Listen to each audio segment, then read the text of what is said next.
شيخنا صراحة استفدنا واجد من كلماتك ما قصر. شيخنا أحسن شيخنا العزيز، لا حرمنا الله منكم. ها بالصيف خلاص نمشي؟ لا، في مشاركة جديدة الآن من محمد حسن. ويلكم. صلوا على محمد وآل محمد.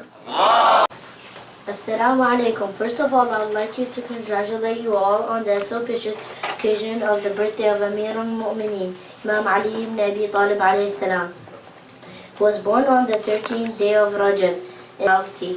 Imam Khamenei radiallahu anh has once said, Imam Ali's status is so high that when it comes to talk about Imam Ali alayhi salam, I Khamenei don't find myself able to speak about Imam Ali. Imam Ali alayhi salam personality is very dynamic, and there are thousands and thousands of lessons in this life to be learned by us and generations to come.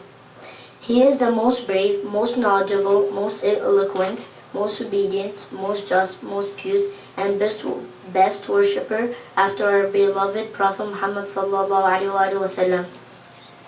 He was trained by Prophet Muhammad sallallahu alaihi wasallam since his childhood, who taught him divine lessons.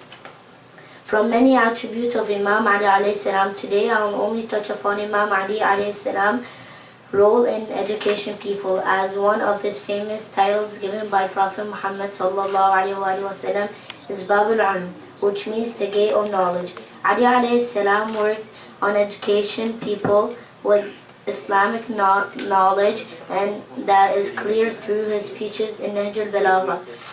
The Imam alayhi salam took advantage of every opportunity to make people aware of all his issues surrounding them. He was the ruler who aimed at elevating the level of knowledge, who was the most who has people, and not just to affect them in order to make them loyal to him. That should also be the responsibility of the leaders in the Islamic arena, who must educate their people with the proper political and religious education.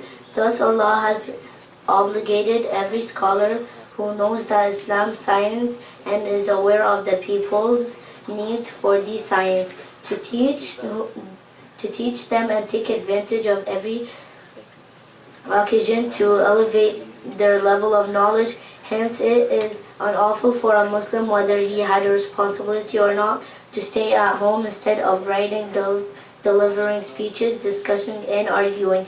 It is stated in the Quran that those who conceal the clear signs we have sent down and guidance after we have made it for the people in them, on them shall be Allah curse, and that curse of those entitled to curse. Surah 2, verse 159. It is also stated in the Prophet ﷺ hadith that if heresy appears among my people, let the scholar teach them for his science. The one who does not do so, on him shall be Allah curse. Therefore, Islam does not want people to ignore simple minded creatures or irresponsible. If Islam people are not aware of the religious, political, and social, economics issues, enemies can easily exploit the ignorance and intellect them in many problems.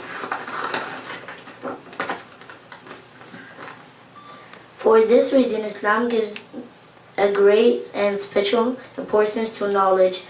Thus, Imam Ali alayhi salam divided people in his speeches addressed to Ahmed bin Yazid as follows. People are divided into three categories: a scholar who devotes his knowledge to serving Allah, a learner who learns for the sake of rescuing himself, and the hooligan type of the rebels that follow anyone who cries out, turning whichever way the wind blows. The last category has not been eliminated by the light of knowledge, and it has not fallen back upon support for safety, strength, and security. He added, listen to me, Khalid.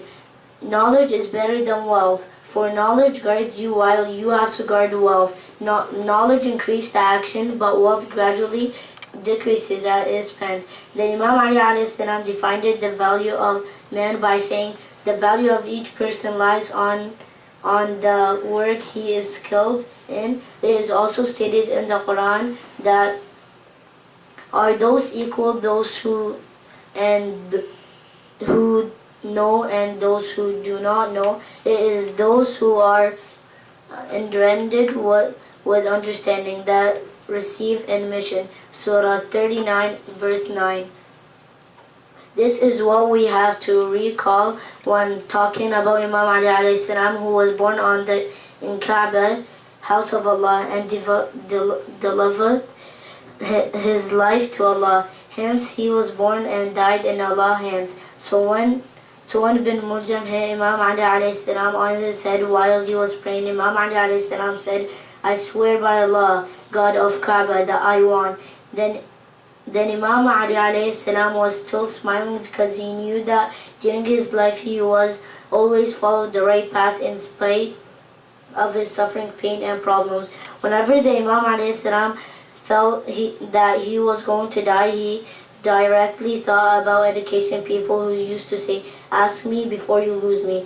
That is Imam Ali alayhi salam, who we are proud of because his great jihad, his education that is admired by every person, whether Muslim or not, his justice that he proved in all his life stance and his faithfulness to Allah and to Islam. May Allah give us opportunity to learn and act upon what we have already learned. As Ayatollah Bajat once said, our problem is not the lack of knowledge, rather it is acting. Wassalamu alaikum wa rahmatullahi wa barakatuh. Muhammad Nash, a student from High School, grade 5.